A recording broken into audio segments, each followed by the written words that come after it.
Doktor o dentista ka ba? Baka nahuhuli ka na. Ito dapat ang kotse mo. Ay gacho ulit.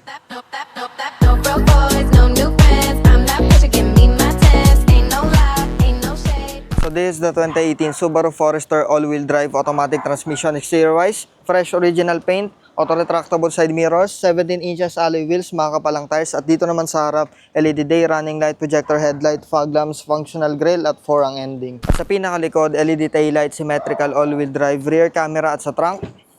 Maluwag ang trunk space at may cover na rin to at foldable yung second row seat. Boom! At dito sa loob, intact na headliner, adjustable na headrest, fresh fabric seats at leather wrap na steering wheel. May mga controls dito. Analog and digital display with 83,000 kilometers on the clock only. Well-designed na dashboard, may center display, touchscreen infotainment system, automatic climate control, X-mode, automatic transmission, 2 cup holders at center console. At sa second row, okay ang leg, shoulder, and headroom, 6 foot ang height ko. Meron siyang armrest with 2 built-in cup holders. At pagdating naman sa engine, it's a 2.0 liter naturally aspirated boxer engine. At itong engine na to, syempre powerful yan. Alam natin ang signature ng mga boxer engine, syempre sobrang powerful. And at the same time, sobrang tibay din. Hindi ka pahihirapan sa pyesa. Syempre, Subaru to. JDM number 1. Kaya kung doktor o dentista ka, this is the perfect car para sa'yo. For only 685,000 pesos, mauuwi mo na to. Open to for cash, trade-in and financing. Kaya tumawag ka na, reserve mo na to. Peace out, Doc.